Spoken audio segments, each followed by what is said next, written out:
हाय दोस्त, पुणी एक नया वीडियो को स्वागत। दोस्त, यह केवल गोटे स्पीच नुहे, यह हूँ तुम जीवन को पुणी थे नया भाव में देखार आरंभ। प्रत्येक नुआ सकाल हूँ गॉड्स फ्रेश गिफ्ट। रातिर नीरवता पर सूर्य उठुवा अर्थ हूँ तुम जीवन को पुणी एक नया चांस मिली। गतकाली तुम जहाँ थिल निराशा हारी भांगी जाइथिबा, किंतु आज सकाल तुमको कहूँ this is your new beginning. एठारे तुम्हें नुआ जीवन को नुआ दिगरे घुराई पार। सकाल समय हूँ most powerful time of life. विश्वर सबू successful people, legend, leader, achiever, scientist, spiritual master समस्त जीवन में एक कथा कमन अच्छी। से माने सकाले उठती एवं से समय को लाइफ चेंजिंग हैबिट्स आरंभ करती। कारण सकाल हूँ से शक्ति जो mind fresh, heart poor, energy high थाए। तुम्हें ध्यान देव मनुष्य जिते सकालू उठे से माइंडटा रेस्ट मोड्रे थाए। यह हूँ से life system fresh software update time. जदि से समय तुम्हें निजक positive thought, gratitude, focus, discipline सह सेट कर तेज सबुदिन समग्र जीवन तुमको कंट्रोल रे आसीज। किंतु अधिकांश लोक कौन करती, सकालू आखि खोलिबा सहित फोन धरती, सोशल मीडिया ओपन करती, अन्य लोकों लाइफ देखी निज मन को नेगेटिव रे भरी दियंती। से दिन को केवल आरंभ करूना, से निज डेस्टिनी को मृत्युवरण करुचंती। तुमको एफरी करवा नहीं, तुम डिफरेंट। तुम्हें से भीतर नुहे जो मैंने जीवन को कैजुअल भाव में देखी था। तुम्हें सेमिति मनीष जो मैंने भगवान निज हाथ में नुआ एक हिस्ट्री लिखापी दायित्व देते। तुमको बुझा पड़ो सकाल प्रथम 30 मिनिट तुम सबकॉन्शियस माइंड डोल को उखुरी थाए। जहाँ तुम्हें से भावुच, कहूच, अनुभव करुच से हूँ तुम पूरा दिनर ब्लू प्रिंट। और से ब्लू प्रिंट हूँ तुम फ्यूचर फाउंडेशन। सकाल समय हूँ पवित्र।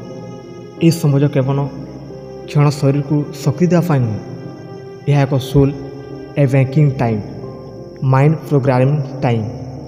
जदि तुम ये 3टी सकाल अभ्यास को अनुसरण कर तुम जीवन में मिराकुलस ट्रांसफॉर्मेशन आसब। तुम अभ्यास तुम भाग्य को लिख और तुम मॉर्निंग तुम फ्यूचर को निर्देश कर। तुम्हें जो सकाल को जीतिल तुम्हें दिन को जीतिल, तुम्हें जो दिन को जीतिल ताहले तुम्हें तुम लाइफ को जीतिल। ये प्रश्न हो किए तुम जीवन को कंट्रोल कर, समाज, परिस्थिति, अन्य लोकों भावना ना तुम्हें निजे। एवं यार आरंभ हो सकालू 3टा काम सहित जहाँ तुम माइंड, हार्ट और सोल को अलाइन करदेव। तुम्हें आउ सही मनुष्य नुहे जो शोता बेले मात्र शरीर को शांति पाऊँ। तुम्हें से योद्धा जो मैंने आखि खोलिबा सहित यूनिवर्स कहते I am ready, my time has come, tomorrow morning you new life beginning. यह केवल एक दिन नुहे, यह हूँ तुम नुआ जुगर आरंभ। सकाल समय प्रथम क्षण जिते बेले आखि खुली जाए से समय सबुठार बड़ युद्ध आरंभ हुए निजर माइंड सहित युद्ध। ए समय 2टी वॉइस तुम मन भीतर उठे, गोटे कहे गोटे घंटा स्लीप, टायर्ड हो रेस्ट नहीं। अन्य एक वॉइस कहे उठ, यह तोर टाइम, तोर फ्यूचर सकालू लिखा जाए।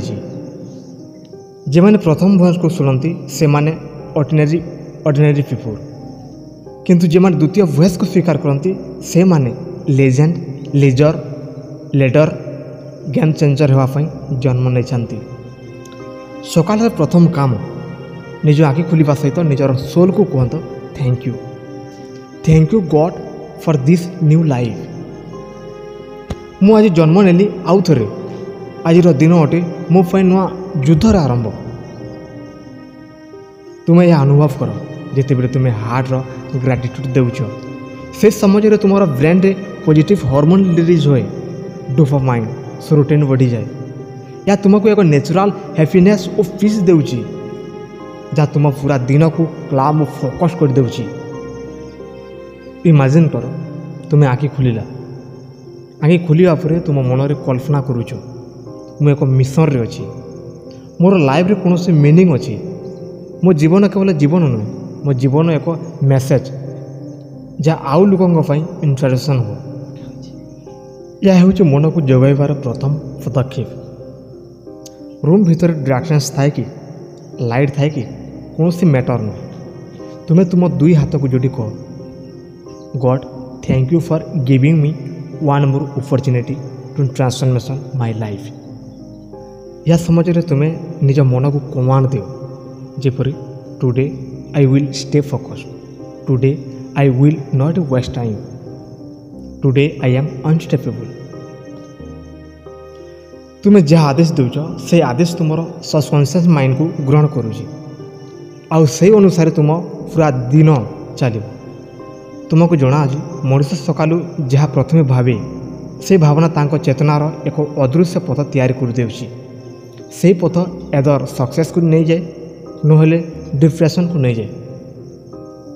जो सकाल प्रथम काम होची connect with your higher self. Heart को कह मु ये पृथ्वी रे किसी बड़ करने को आसी, मो सकाल आज साक्षी हेब मो राइजिंग रो। तुम ब्रेथिंग रे फील कर, श्वास नियो, तुम लाइफ तुम शरीर में प्रवेश करुच्ची और श्वास छाड़ तुम जंत्रणा तुम नेगेटिविटी सबकि बाहर को आसूँ। यही मुहूर्त में तुम्हें ध्यान देवा उचित जे तुम्हें केवल जीवन यापन करूना, तुम जीवन को पुणी थे सृष्टि करुच। एवं समस्त महान सृष्टिर आरंभ शब्द द्वारा हुए। Positivity powerful life information word. तुम्हें शोवा बेल तुम्हें मात्र शरीर को रेस्ट देउछ, किंतु आखि खोलिबा सहित तुम एक योद्धा भाव उठुछ। तुम प्रथम शब्द होउछि तुम दिनर डेस्टिनी गठन करिबा। तेणु निजको कह I am ready, I am powerful, today is my day. जीवन अटे माइंड प्लस बॉडी प्लस सोल्र सम्मिलित स्वर। भगवान आमको शरीर देइछन्ति केवल बंचिबा नुहे, बरम यह अटे एनर्जी स्टेशन जहाँ रही मिराकलेस पावर। सकाल समय तुम शरीर घुमाई रहे, किंतु से शरीर उठीगले एनर्जी एक्टिव हो जाए, अंतर फायर ऑफ लाइफ जली उठे। सकाल सुखिला पवन शरीर को छुईवा सहित तुम्हें तुम हृदय भितर एक शक्तिर बहनी अनुभव कर। यही समय तुम बॉडी को कह wake of my power body, today you are not my weapon, my tool, my strength. तुम्हें भावी देख सूर्य आसूची, पृथ्वीर प्रत्येक कीट पतंग पक्षी पशु समस्ते से सूर्य को स्वीकार कर शरीर को एक्टिव कर देउछन्ति। केवल मनुष्य मान शरीर घुमाई पड़ी, कारण से एनर्जी सिस्टम को परिचालना करिवार गुप्त मंत्र जानी नहीं। तुम्हें एवं से गुप्त शक्ति को एक्टिव करने को चाहूच। निज हाथ ऊपर को उठाओ, छाती को खोल, पखाली थिवा पवन को श्वास प्रवेश कर एवं अनुभव कर life is entering into me. तुम शरीर प्रत्येक मसल प्रत्येक सेल से पवित्र समझ को कंबी जाउछि एवं से कंपन हो एनर्जी वाइब्रेशन जहाँ तुम अंतर रे इंस्पिरेशन कॉन्फिडेंस डिटरमिनेशन को एक्टिव करुच्ची। तुम्हें जानिछ कि नहीं गोटे इम्पोर्टाट कथा, कारण जिते बेले तुम सकालू शरीर को हल्का अभ्यास कर, स्ट्रेचिंग ब्रेथिंग लाइट मूवमेंट, से बेले तुम मजल एंडोर्फिन्स रिलीज करे जहाँ को कह जाए हैप्पी हार्मोन्स। यह डिफरेंस लेजीनेस नेगेटिव थॉट को डिस्ट्रॉय कर देछि। तुम शरीर होछि व्हीकल ऑफ योर स्कूल। जदि ए व्हीकल को आरंभ रे एनर्जी दिया जाहि नहीं, तेबे तुम डेस्टिनी को केमिति पहुँचब। भावी देख एक योद्धा बैटल फाइट रे जहाँ पूर्वर निज तलवार को शार्पनेट करुछि, निजर आर्मर को पिंधुछि। तुम्हें मध्य एक वारियर गोटे योद्धा। आज दिन हो तुम बैटल फील्ड। तुम्हार बॉडी हो तुम वेपन। जदि तुम्हें से वेपन को मॉर्निंग रे शार्प न कर, तेबे दिन भर तुम्हें हारिबा पड़ो। से सकाल द्वितीय अभ्यास कर move your body with awakening energy. ଏହା କେବଳ ଏକ୍ସରସାଇଜ୍ ନୁହେଁ, ଏହା ତୁମର ମାଇଣ୍ଡ ଓ ବଡି ମଧ୍ୟରେ ସ୍ପିରିଚୁଆଲ୍ କନେକ୍ସନ୍ ତିଆରି କରିବାର ଡିଫାଇନ୍ ପ୍ରୋସେସ୍। ସକାଳର ଶାନ୍ତ ପବନରେ ଯେତେବେଳେ ହାଲକା ସୂର୍ଯ୍ୟକିରଣ ତୁମ ମୁହଁରେ ପଡ଼େ, ସେହି ସମୟରେ କେବଳ ଏକ ମର୍ଣ୍ଣିଂ ମୋମେଣ୍ଟ ନୁହେଁ, ସେ ହେଉଛି ତୁମ ଜୀବନର ଇନର କଲ୍, ତୁମର ଡେଷ୍ଟିନି ଆକ୍ଟିଭେସନ୍ ପଏଣ୍ଟ। ରାତିର ଅନ୍ଧକାରରେ ଯେବେ ଘୁମେଇଥିଲ, ତୁମେ ଥିଲ ଗତକାଲିର ଲୋକ, କିନ୍ତୁ ସକାଳୁ ଆଖି ଖୋଲିବା ସହିତ ତୁମ ଭିତରେ ଜନ୍ମ ନେବା ଆରମ୍ଭ ହୁଏ ଏକ ନୂଆ ମଣିଷ। ଏ ମଣିଷ ହେଉଛି ତୁମ ଫ୍ୟୁଚର ସେଲ୍ଫ। ସେ ହେଉଛି ଶକ୍ତିଶାଳୀ, ଡିସିପ୍ଲିନ୍ଡ, ଫୋକସ୍ଡ ଓ ମିଶନ ଅର୍ଟିନେଟ୍। ସେହି ମୁହୂର୍ତ୍ତରେ ତୁମେ ଯେ କଥା ନିଜକୁ କହିଛ, ସେ ହେଉଛି ତୁମ ଆଜିର ଦିନର ବ୍ଲୁପ୍ରିଣ୍ଟ, ତୁମର ସମଗ୍ର ଲାଇଫ୍ର ଡିଜାଇନ୍। ସକାଳେ ଉଠି ଯଦି ତୁମେ ନିଜକୁ କହିଛ, ମୋ ପାଖରେ ଏନର୍ଜି ନାହିଁ, ମୋତେ ମୋଟିଭେସନ୍ ଲାଗୁନାହିଁ, ଜୀବନଟା କେମିତି ଯାଉଛି ଜାଣିପାରିବୁନି, ତାହେଲେ ତୁମେ ସେଇଠି ଅନ୍ଧକାରରେ ପୁଣି ଆଣି ନିଜ ଆଖିକୁ ବନ୍ଦ କରୁଛ। କିନ୍ତୁ ଯଦି ସେ ସମୟରେ ତୁମେ ନିଜକୁ କହିଛ, ଆଜି ମୁଁ ନିଜ ଜୀବନକୁ ନୂଆ ଦିଶା ଦେବି, ମୁଁ ବର୍ନ ଟୁ ୱିନ୍ ହେବି, ମୁଁ ମୋ ନାମକୁ ହିଷ୍ଟୋରିରେ ଲେଖିବି, ତାହେଲେ ସେଇ ସେଲ୍ଫ ଟକ୍ କେବଳ କଥା ନୁହେଁ, ସେ ହେଉଛି ଇନର କୋଡ୍ର ଟ୍ରାନ୍ସଫର୍ମେସନ୍, ଯାହା ତୁମର ମଗଜକୁ ଏକ ନୂଆ ନିର୍ବାଲ ପ୍ୟାଥୱେରେ ତିଆରି କରିଦେଉଛି। ମନେ ରଖ ଯେ ହ୍ୟୁମାନ୍ ବ୍ରେନ୍ ସେଇଟିକୁ ବିଶ୍ୱାସ କରେ ଯାହାକୁ ତୁମେ ପୁନଃ ପୁନଃ କହୁଛ।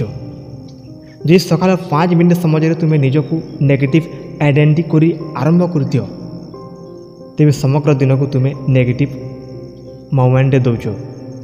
କିନ୍ତୁ ଯଦି ସେଇ 5 ମିନିଟ୍ରେ ତୁମେ ନିଜକୁ କହୁଛ, ମୁଁ ପାୱାରଫୁଲ୍, ମୁଁ ଅନଷ୍ଟପେବୁଲ୍, ମୋର ଲାଇଫ୍ର ପର୍ପଜ୍ ଅଛି, ମୋର ଅସ୍ତିତ୍ୱ ବେକାର ନୁହେଁ, ତେବେ ସେଇ ସେଲ୍ଫ ଟକ୍ ହେଉଛି ତୁମର ସ୍ପିରିଚୁଆଲ୍ ଇଞ୍ଜିନେସନ୍, ଯାହା ତୁମର ରକ୍ତରେ ଜାଗ୍ରତ କରେ ଫାୟାର, ମିଶନ, କ୍ଲାରିଟି ଓ ଡାଇରେକ୍ସନ୍। ଜୀବନ ସବୁଠାରୁ ବଡ଼ ଟ୍ରାଜେଡି ଏହା ନୁହେଁ ଯେ ଲୋକେ ମରିଯାଆନ୍ତି, ସବୁଠାରୁ ବଡ଼ ଷ୍ଟ୍ରାଟେଜି ହେଉଛି ଯେ ଲୋକଙ୍କର ପର୍ପଜ୍ ମରିଯାଏ, ସେମାନଙ୍କର ଡ୍ରିମ୍ ମରିଯାଏ, ସେମାନଙ୍କର ଭିତରେ ଥିବା ଯୋଦ୍ଧା ଶାନ୍ତ ହୋଇ ଘୁମିଯାଏ। ଯେଉଁମାନେ ସକାଳ ନିଜକୁ ଯୋଦ୍ଧା ଭାବେ ଜଗାଇଥାନ୍ତି, ସେମାନଙ୍କୁ ସମଗ୍ର ବିଶ୍ୱ ରୋକିପାରେ ନାହିଁ, କାରଣ ସେମାନଙ୍କର ଦିନ ଆରମ୍ଭ ହୁଏ ଭୟରେ ନୁହେଁ, ଆତ୍ମବିଶ୍ୱାସରେ। ଯେଉଁମାନଙ୍କର ମର୍ଣ୍ଣିଂ ଷ୍ଟାର୍ଟ ୱିଥ୍ ପର୍ପଜ୍, ସେମାନଙ୍କର ଲାଇଫ୍ ଏଣ୍ଡସ୍ ୱିଥ୍ ଲେଗାସି। ସେଠି ଜଣେ ଅର୍ଡ଼ିନାରୀ ଲୋକ ଅଛନ୍ତି, ସକାଳେ ଉଠି ମୋବାଇଲ ଦେଖନ୍ତି, ନ୍ୟୁଜ୍ ଦେଖନ୍ତି, ଅନ୍ୟ ଲୋକଙ୍କର ଲାଇଫ୍ର ଉପରେ ଫୋକସ୍ କରନ୍ତି। କିନ୍ତୁ ଅନ୍ୟ ପାର୍ଶ୍ୱରେ ଅଛନ୍ତି ଜଣେ ଏକ୍ସଟ୍ରା ଅର୍ଡ଼ିନାରୀ ପର୍ସନ୍। ସେ ସକାଳେ ପ୍ରଥମେ ନିଜର ମନ ଉପରେ ଫୋକସ୍ କରନ୍ତି, ନିଜର ଡ୍ରିମ୍କୁ କଲ୍ କରନ୍ତି, ନିଜର ଲାଇଫ୍ ମିଶନରେ ସୁଇଚ୍ ଅନ୍ କରନ୍ତି। ସେ ଜାଣେ ମୋ ଲାଇଫ୍ର କାହାର ଏଣ୍ଟରଟେନ୍ ପାଇଁ ନୁହେଁ, ମୋ ଲାଇଫ୍ ହେଉଛି ମୋର କ୍ରିଏସନ୍। ଏହି ସତ୍ୟକୁ ଯେତେବେଳେ ତୁମେ ଆକ୍ସେପ୍ଟ କରିବ, ସେଦିନ ତୁମର ମର୍ଣ୍ଣିଂ ମୋଟିଭେସନ୍ ଏକ୍ସଟର୍ନାଲ୍ ସୋର୍ସରେ ନୁହେଁ, ନିଜ ଭିତରେ ଆସିବ। ଏଠାରେ ତୁମେ ନିଜକୁ ପଚାର, ମୁଁ କାହିଁକି ଜୀବନକୁ ନୂଆ ଦିନ ଭାବୁଛି? ଏ ଦିନର ମୂଳ ଉଦ୍ଦେଶ୍ୟ କ'ଣ? ଯଦି ତୁମ ଭିତରେ ପର୍ପଜ୍ ଅଛି, ସେଇ ପର୍ପଜ୍ ହେଉଛି ତୁମର ଏନର୍ଜି ସୋର୍ସ। ପର୍ପଜ୍ ନଥିଲେ ମୋଟିଭେସନ୍ ଆସେ, ମୋଟିଭେସନ୍ ଯାଏ, କିନ୍ତୁ ପର୍ପଜ୍ ଥିଲେ ତୁମର ଲାଇଫ୍ରେ ଆସିବ ଅନଷ୍ଟପେବୁଲ୍ ଡିଟରମିନେସନ୍। ପର୍ପଜ୍ ଆସିବା ମାନେ କେବଳ ମୁଁ ଧନୀ ହେବି, ମୁଁ ଫେମସ୍ ହେବି ନୁହେଁ। ପର୍ପଜ୍ ହେଉଛି ତୁମର ଇନ୍ଷ୍ଟିନେସନ୍ର ମିନିଂ। ତୁମେ ଯଦି ନିଜ ଜୀବନକୁ କାହାର ଇନ୍ସପିରେସନ୍ କରିପାରିବ, ସେତେବେଳେ ତୁମ ନାମ ସମାଜକୁ ଭାଙ୍ଗି ଅମର ହୋଇ ରହିଯିବ। ଯେବେ ତୁମେ ସକାଳେ ନିଜକୁ କହୁଛ, ଆଜି ମୁଁ ନିଜକୁ ପ୍ରୁଭ୍ କରିବି, ମୁଁ ମୋର ଲିମିଟେସନ୍କୁ ବ୍ରେକ୍ କରିବି, ନିରାଶା ଆସୁଥିଲେ ମଧ୍ୟ ମୁଁ ଷ୍ଟପ୍ କରିବିନି, ତେବେ ବିଶ୍ୱର ଏନର୍ଜି ଫିଲ୍ଡ ତୁମ ପକ୍ଷରେ ଏଲାଇନ୍ କରିଦେଉଛି। ସେଠାରେ ତୁମର ଥଟ୍ ହେଉଛି କମାଣ୍ଡ, ତୁମର ଇମୋସନାଲ୍ ଚାର୍ଜ ୱାର୍ଡ଼ ହେଉଛି କନସିମାଇଣ୍ଡ ଅର୍ଡ଼ର, ଏବଂ ତୁମର ଡିଟରମିନେସନ୍ ହେଉଛି ମ୍ୟାନିଫେଷ୍ଟେସନ୍ ଅଫ୍ ଷ୍ଟାର୍ଟିଂ ପଏଣ୍ଟ। ସମୟ ଏବେ ଆସିଲା। ସକାଳେ ତୁମେ କେବଳ ଆଖି ଖୋଲ ନୁହେଁ, ଆଜି ତୁମେ ଡେଷ୍ଟିନି ଖୋଲ। ତୁମେ କହ, I M ready, this is my time. ମୋ ଆତ୍ମା ଆଜିର ନୂଆ ଯାତ୍ରା ଆରମ୍ଭ କଲା। ଏହି ଭଗବାନ ସହିତ ସକାଳୁ ଦିନ ଆରମ୍ଭ କଲ। ୟୁନିଭର୍ସ ତୁମର ପଥକୁ କଠିନାଇ କରିଦେବ। ଏହି ସମୟଟି କେବଳ एक भिडियो देखुवा समझ नुहे ये हूँ तुम जीवन टर्निंग पॉइंट। तुम्हें यह स्पीच शुण ना केवल इन्स्पिरेशन पाई, तुम यह शुणुच ट्रांसफॉर्मेशन पाई। कारण एक समझ आसे जीवन में जिते बेले आम निज आत्मा सह कथा होता। एते दिन मो समाज को इग्नोर कर ली, डिसिप्लिन को भांगिली, मोर ड्रीम को सिले मूड रे रखिदेली। किंतु आज मो स्पिरिट को पुनः जागृत करी। जीवन सबुठारु बड़ सत्य हूँ जे किए तुमको छाड़गला, किए तुमको अवमानना कला, से जे दिन पर्यंत तुम्हें शिखिला से दिन से जंत्रणा रिपीट हो। किंतु जब तुम प्रतिदिन सकाल निजक एक रिमोट सोल भाव देखुच, से समय तुम फास्ट फ्यूचर इंट्राक्शन छाड़ी दौच। तुम भितर थिबा योद्धा आज जागी, से कहूँ एनो इज एनो। मो निज जीवन नियंत्रण एवं नौची। मो आउ क्षण मात्र पाई पुराना दुर्बल भर्जन भाव रही। ए निष्पत्ति केवल मन रखन, या सकाल प्रति निजर रिचुआल कर। सकालू आखि खोलिबा सहित तुम निज कह टुडे आई एम रिबोर्न। आउ आज निजर शक्ति को, निजर डिसिप्लिन को और निजर ड्रीम को पुनर्बार सम्मान दियो। जो मैंने सकाल कंट्रोल करती से माने लाइफ को कंट्रोल करती। जो मैंने सकाल निज को मिशन मोड रे रखती से माने संध्यारे निज आत्मा सह कहती हाँ आज मो डेस्टिनी उपर काम करिली। यही हूँ तुम मॉर्निंग डिसीजन। पहला मोर जंत्रणा बड़ नुहे, मोर पर्पज बड़। 2 नंबर मोर घूमवा बड़ नुहे, मोर ड्रीम बड़। और 3 नंबर मोर प्रॉब्लम बड़ नुहे, मोर पावर बड़। से माने सफल हुई नांती जो माने स्ट्रांग थिले, से माने सफल होइचंती जो माने आज मु परिवर्तन करी ए निष्पत्ति नेली। तुम ए वीडियो को केवल इंस्पिरेशन भाव देखनी, या तुम जीवन कमांड सेंटर कर। आज जो तुम मॉर्निंग आइडेंटिटी अच्छे, I am unstoppable, I am discipline, I am born to create my own legacy. और दोस्त शेष में आखि बंद कर निज हृदय उपर हाथ रख, निजर नाम मन कर और निज को कह ए नाम को मु अमर कर जीवी। मो जीवन ये पृथ्वी परिवर्तन आनिब। सकालू आखि खोलिबा माने मो डेस्टिनी आरंभ कर। यहीपरि शपथ जदि तुम रक्त जली उठिला तेबे समग्र पृथ्वी तुम पथ तैयारी करदेव। तेबे दोस्त you are not just walking off, you are rising for greatness.